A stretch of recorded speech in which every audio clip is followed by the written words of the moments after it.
اے ایمان والو نزدیک نہ جانا نماز کے ہو تم نشے میں، حتی تعلموا ما تقولون یہاں تک کہ جان لو جو بولتے ہو، ولا جنبا لا تقربوا الصلاة وانتم سکارى نماز کے قریب نہ جانا اور ہو تم جنب، الا عابری سبیل مگر وہ جو گزرنے والے راستے سے، یعنی مسافر۔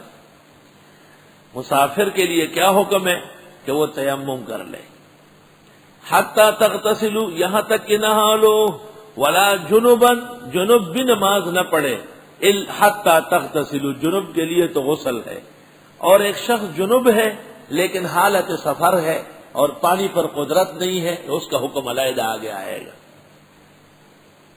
عابری سبیل، بعض ائمہ اور مفسرین نے استدلال کیا ہے کہ مسجد کے اندر اگر کوئی جنب ہو گیا تو اس کے لیے بغیر اغتسال کے گزرنا جائز ہے۔ بعض لوگ آگے کپڑا ڈال کے چلتے ہیں، یہ نامناسب بات ہے کیونکہ تشہیر الجنابت ہے اور خزیان الانسانیت ہے اور رسوا کرنا ہے، یہ سب عدم تفقہ کی سزا ہے۔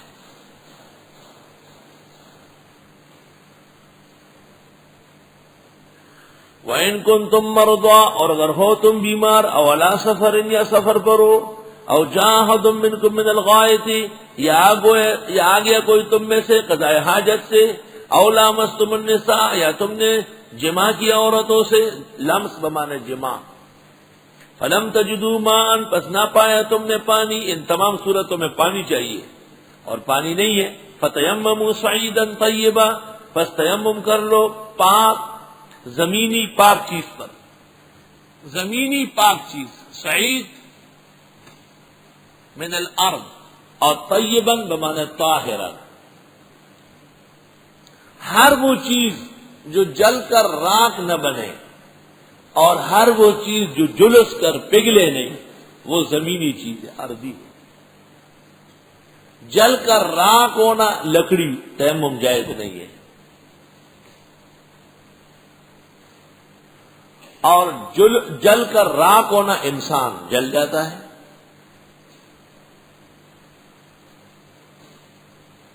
اور پگھلنا جیسے شیشہ، پگھلنا جیسے سونا چاندی، اس کا تیمم جائز نہیں ہے، لیکن ریت پتھر مٹی ان سب کا جائز ہوگا۔ ریت پتھر مٹی یہ ارضی چیزیں۔ تیمم کا طریقہ وضو میں غسل میں برابر ہے، یکفی کا دربتان، نیت کر کے ایک ہاتھ مٹی یا مٹی کی چیز پر، نیچے مٹی بچایا اوپر کپڑا بچایا تب بھی صحیح ہے، گرد اڑ رہا ہے، آپ نے ایک ہاتھ مارا اور اس کے بعد مسحت بہا وجہ کا چہرہ مسح کیا پورا مکمل، پھر دوبارہ ہاتھ مارا اور پھر دائیں ہاتھ کی انگلیوں کے سروں سے ایسا آتے گئے کونی تک، اور پھر اندر سے پورا کونی تک دونوں ہاتھ مس کر لیا آپ نے، بس کافی ہے، 4 اعضاء کو 2 کر لیا، اور پانی کے بجائے مٹی جو ملوث ہے اسے مطہر کر دیا۔ یہ اللہ کا احسان ہے۔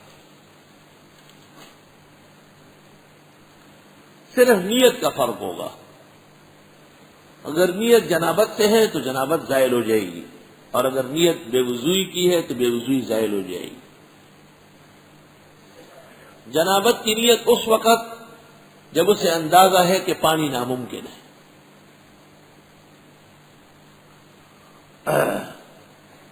اور جن چیزوں کا بدل ہے، جیسے نماز جمعہ چھوٹ گئی تو ظہر ہے،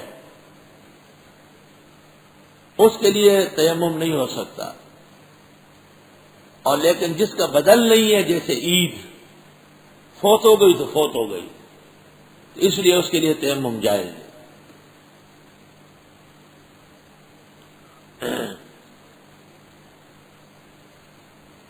تیمم میں بڑی نیت کی جائے تاکہ چھوٹے اعمال شامل ہو جائے، اگر چھوٹی نیت کی گئی تو بڑا عمل شامل نہیں ہوگا۔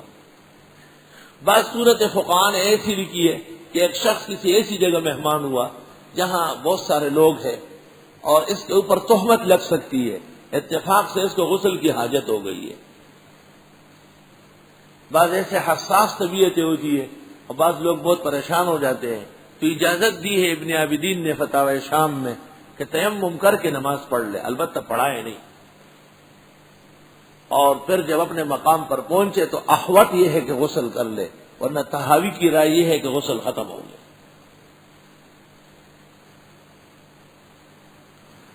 باقی فروع فقہ میں ہے، فتاوی میں۔ فَامْسَحُوا بِوُجُوهِكُمْ وَأَيْدِيكُمْ، پس چھو لو، یعنی زمینی چیز سے مسح کرو اپنے چہروں کو اور ہاتھوں کو، چونکہ ہاتھ معلوم ہے وضو کے اندر کہ رؤوس الاصابع سے لے کر کے کونی تک ہے، مرفقین تک ہے، اس لیے تیمم میں ہاتھ بندی کی ضرورت نہیں، کیونکہ فرع اصل کے مطابق ہوتا ہے۔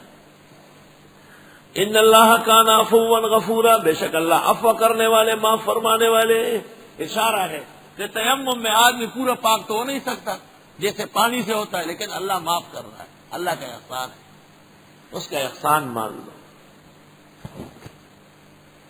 اور حدیث میں ہے ابو داؤد شریف میں کہ صحابہ ایک سفر پر گئے، وہاں ایک شخص تیر لگ چکا تھا، اس کو سر پھٹ گیا تھا، لیکن رات کو مختلف ہوگا۔ صبح ساتھیوں سے کہا، انہوں نے کہا لا ارى لك الا ان تغتسل، نہانا پڑے گا۔ اس نے سخت ٹھنڈی ہوائیں چل رہی تھی، سرد موسم تھا، جاڑوں کا زمانہ تھا اور کھلا میدان تھا، جب نہا لیا تو وہ پانی کے ٹکڑے سر میں پھنس گئے، سر پیٹ لگے اور پھر انتقال ہو گیا۔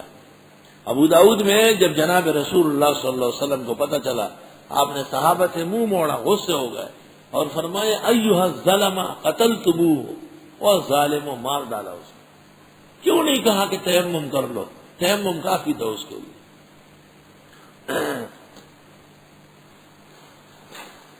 الم تر الی الذین اوتوا نصیبا من الکتاب، آیا آپ نے دیکھا نہیں ان لوگوں کو جن کو دیا گیا ایک حصہ کتاب کا، یشترون الضلالۃ، وہ لیتے ہیں گمراہی، ویریدون ان تضلوا السبیل، اور چاہتے ہیں کہ بھٹک جاؤ تم بھی سیدھے راستے سے۔ بعض کتابوں والے ایسے گمراہ ہیں، تمہیں بھی گمراہ کر دیں گے۔ واللہ اعلم باعدائکم، اللہ جانتے ہیں تمہارے دشمنوں کو۔ وکفی باللہ ولیا، کافی ہے اللہ دوست، وکفی باللہ نصیرا، کافی ہے اللہ مددگار۔ قرآن پاک میں ہمیشہ پہلے دوستی ہے پھر مدد، یعنی دوستی اصل ہے، مدد تابع۔ دوست سے محبت اشیاء کے لیے نہیں کرتا، لیکن جب ضرورت آتی ہے تو وہ جان کٹواتا ہے۔ سبحان اللہ۔ من الذین ہادوا، ان لوگوں میں سے جو یہودی ہے، یحرفون الکلم عن مواضعہ، بدلتے ہیں کلمات کو اپنے ٹھکانوں سے، یعنی آسمانی وحی میں تبدیلی کرتے ہیں۔ وَيَقُولُونَ، اور کہتے ہیں سَمِعْنَا وَعَصَيْنَا، ہم نے سن لیا لیکن مانتے نہیں۔ وَاسْمَعْ غَيْرَ مُسْمَعٍ، سن لیجئے کبھی نہ سنیو۔ حضرت کو بد دعائیں دیتے تھے، جیسے کسی کو آپ کہیں نا کہ واہ رکھنا اچھا واہ مورے، سنو نا، سن نہ سکو، وَاسْمَعْ غَيْرَ مُسْمَعٍ۔